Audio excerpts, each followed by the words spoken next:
in physics, that is laws of motion.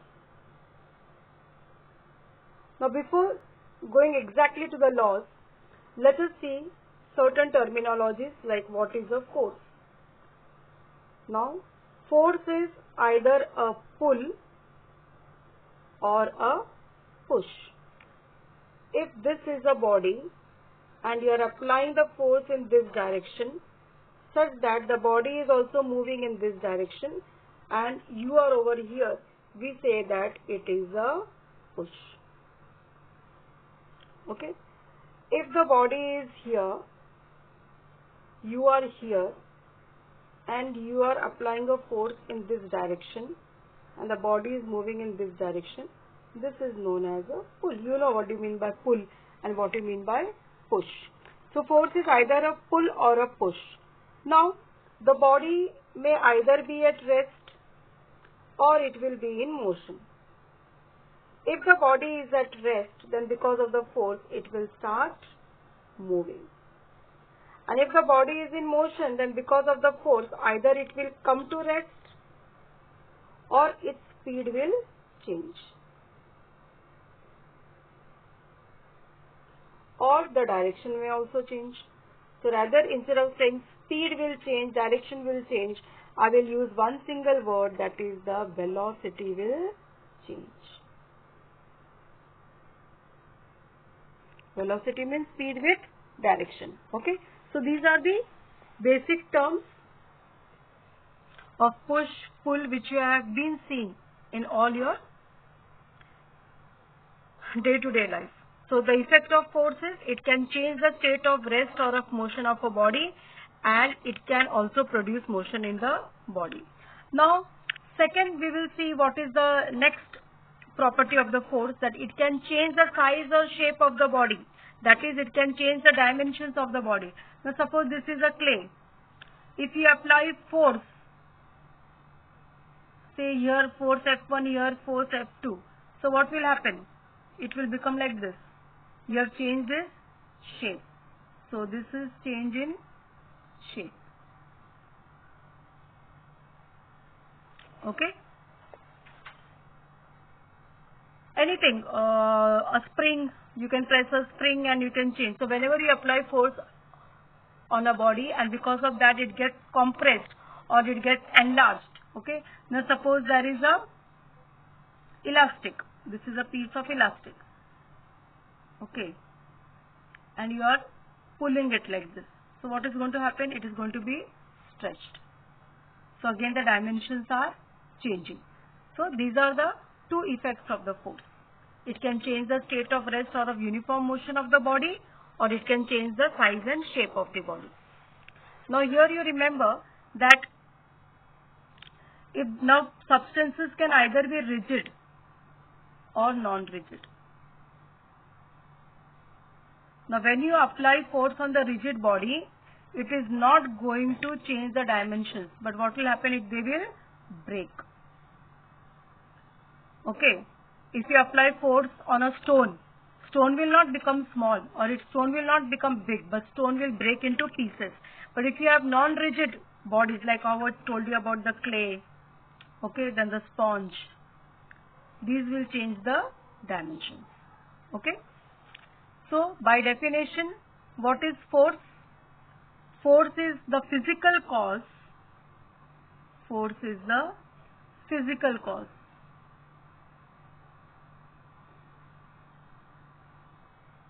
which changes or tends to change either the size or shape or state of rest or state of motion of the body. This is the definition of the force. Now there are two types of forces. There are two types of forces. One is contact forces and one is non-contact forces. Contact force means if this is a body on which force is to be applied, you have to touch the body and give the force. Without touching you cannot. So due to contact, here contact is made, then it is known as a contact force. And non-contact force means the body is here and the force is not touching the body, but the force is acting on the body. For example, I'll explain this with the help of an example. Suppose this is a table, okay, and on this table we are having some bits of paper. So this is one bits of paper. These are some bits of paper. Now I tell you that I have drawn a boundary over here and I want these papers to be kept over here. So that is one way that you will pick them up by your hand and place them over here. So when you do this, I will say that you are applying contact force because you are touching the paper by your hand and keeping it over there. So same example by non-contact force, how you will do. Now there are bits of paper over here. Now you will just blow. Fuk marne ka idhar. Blow it so that they come over here. So this is non-contact force.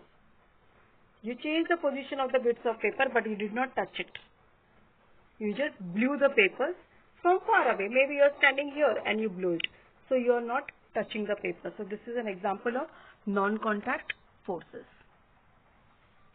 So you have contact forces and you have non-contact forces.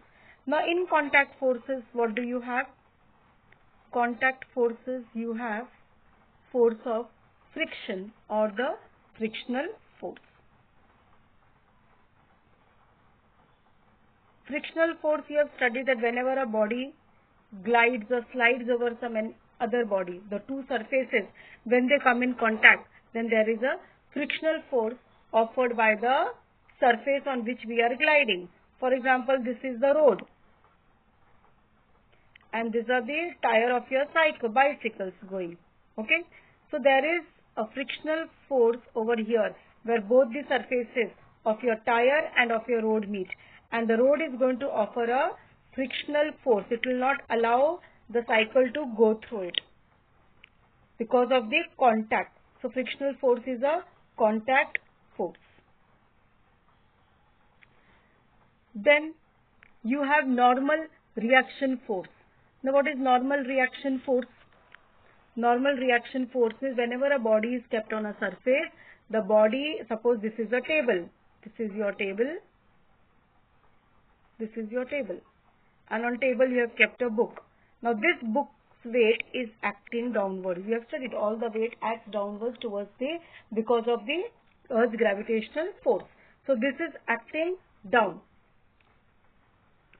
But there is some force. Now the body is not moving. You have just kept this. If you are not going to touch it, is not going to move. But there is one force by the object which is going downwards. Now this table also exerts an equal force on the body, and that is why they balance each other and the body is at the same position. Suppose this is F1. Now this body is exerting a force F1 on the table, and in return table is also giving a force F1 on the object, but only difference is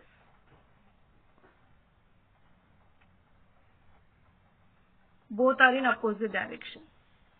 So if we take this force by the object on the table as F1, then the force by the table on the object will be minus F1, and F1 and minus F1 both cancel each other and the body remains where it is.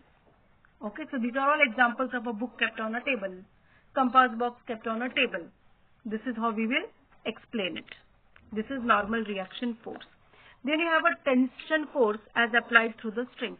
Like here you are having a rigid support, and here you have taken a string, and on the string you have tied one box. Okay, now this weight will try to go down. This is the weight. It will try to go down. This body will try to go down and down. The string will try to elongate. But the tension of the string. Now who is keeping this body suspended? The string. Okay. So this wants to go down, but it is not going down. It is not falling because of the string.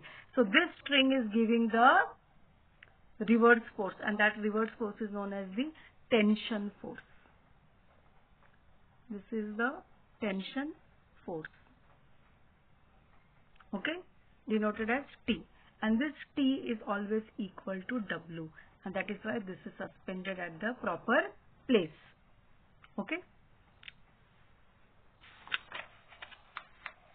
Now you have to read from the textbook, read so much. Page number 56 and 57. Read page number 56 and 57. Then we will go ahead.